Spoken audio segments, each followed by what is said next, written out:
is Betsy with Good Life Flower Farm, and this quick tutorial shows you how I create tidy bundles out of my frost protection cloth. I've got a couple freeze frames in here at the beginning to kind of show you step by step how I do it.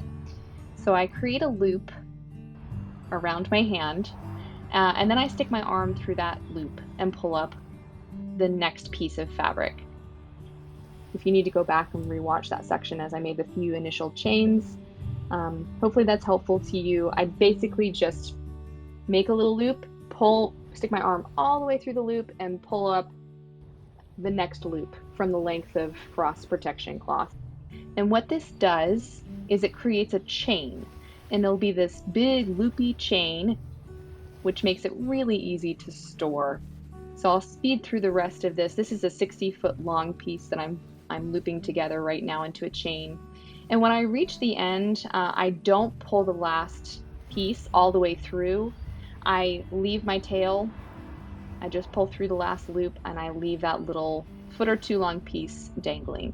And that's because that little tail right there is where I will pull to unravel the chain when I'm ready to stretch this back out again. So it's much easier to move bundle of road protection fabric.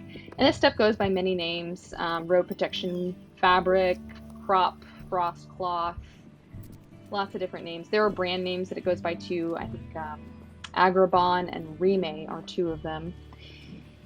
But this makes it really easy for me to store. You can store it in plastic totes, in trash bags. You just don't want to store it loose because pests can get into it, like little mice or rats or chipmunks. All manner of little creatures will see this as a nice cozy bedding material, and then you go use it in fall and it's full of holes, which is very disappointing.